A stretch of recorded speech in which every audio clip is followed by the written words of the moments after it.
Hit TV YouTube channels లో మీ వ్యాపార ప్రకటనలకు మరియు ప్రమోషనల్ ఇంటర్వ్యూస్ కోసం వెంటనే సంప్రదించండి. మనం చాలా సెక్యులర్ నాయనా. సరే, మన తృప్తి ఓ పక్కన పెడితే వాళ్లకు సోకాల్డ్ మసీహా అని చెప్పుకునే వాళ్ళ పార్టీ అధ్యక్షులు ఎవరైతే ఆడవాళ్ళ వ్యాపారాలు చేస్తుంటే ఉంటే కూడా కళ్ళు మూసుకొని ఉంటారు. ఓల్డ్ సిటీలో ఆడవాళ్ళ వ్యాపారాలు చేస్తూనే ఉంటారు. హ్యూమన్ ట్రాఫికింగ్, డ్రగ్స్ వ్యాపారాలు చేస్తూ ఉంటారు. గురిగింజ పూసకి దాని కింద ఉన్న నలుపు తెలియదంట. అలా ఓల్డ్ సిటీని అడ్డా కింద పెట్టుకొని అడ్డమైన వ్యాపారాలు, అడ్డమైన రాజకీయాలు చేసే వాళ్లకు ముస్లింలు చదవడము వద్దు, ముస్లింలు బాగుపడము వద్దు. ఇక్కడ మీరు ఏదైనా చూడండి, ముస్లిం దేశాలు ఉన్నవన్నీ అడుక్క తింటున్నాయి. హిందూ దేశాల కింద ఉన్న చోటనే ముస్లింలు చదువుకొని ఎదుగుతున్నారు. ఇది చాలా ఇంపార్టెంట్ అయిన విషయం, మనం తెలుసుకోవాల్సింది. పాకిస్తాన్ అడుక్క తింటోంది, బంగ్లాదేశ్ అడుక్క తింటోంది, అక్కడ ముస్లింలు అడుక్క తింటుంటారు. వాళ్ళే ఉద్ధరించబడరు. కానీ మనం ఉద్ధరిస్తున్న మన హైందవ దేశంలో మాత్రం వీళ్ళకు రెండు చేతులు కలిస్తే గానీ శబ్దం రాదు. అంటే ఇలా రెచ్చిపోయి మన మీదే అత్యాచారాలు చేసే వాళ్ళకి కూడా మన వాళ్లే కొంతమంది కూడా కలిసి ఉన్నారు. ఇది చెప్పగలిగిన నాడు ధైర్యంగా ఆ రోజు నిజంగా హైందవ ధర్మ సంస్థాపన జరుగుతుంది. ఇక్కడ నోరు గొంతు చించుకొని చెప్పారు, అయోధ్య ఓడిపోయింది, అయోధ్య ఓడిపోలేదు. గాజియాబాద్ లో కేవలము అయోధ్య నగరంలో గెలిచారు వాళ్ళు. బీజేపీ అయోధ్యలో గెలిచింది, కానీ మనం కరెక్షన్ చెయ్యం దాన్ని. తప్పుడు విధవ ఎలా అంటారో నువ్వు ఆ మాట అనం మనం వాళ్ళని. చాలా ముఖ్యమైన విషయం ఏమిటి అని అంటే, ఫస్ట్ మన ఇంటి ఆడపిల్లల్నే మనం ఇష్టం వచ్చినట్టు స్వేచ్ఛనిచ్చి పాపం వాళ్ళకి ఏం తెలియకుండా ధైర్యంగా నమ్మి బయటకు పంపిస్తున్నాం. జాగ్రత్త పడాల్సిన సమయం వచ్చింది. బంగ్లాదేశ్ ఒక వైపరీత్యం.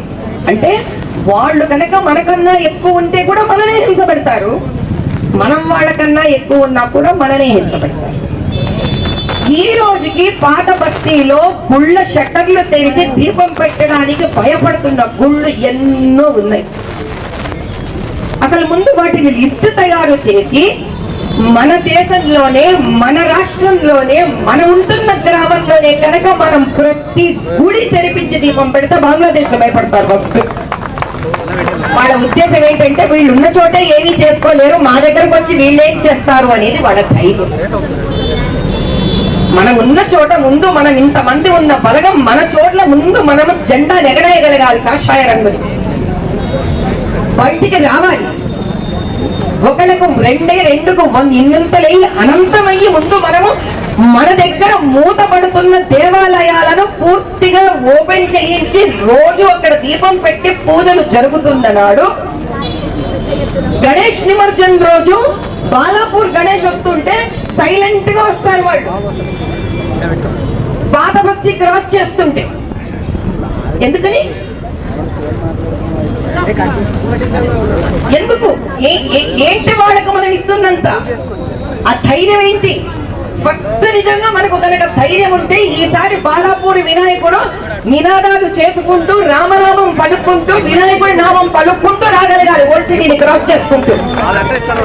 అసలు మన ఉన్న చోటే మన వినాయకుడి పేరు మనం చెప్పుకుంటూ రాలేమా? మనం ఏం చేస్తామండి బంగ్లాదేశ్ కి? నాకు అర్థం కాక. కాబట్టి మనము ప్రధానమంత్రి శక్తి అవ్వాలి. ఆయన చేసే ప్రతి ధైర్యమైన సాహసంతో కూడిన ప్రతి పని ఆయన చేస్తూనే ఉన్నాడు.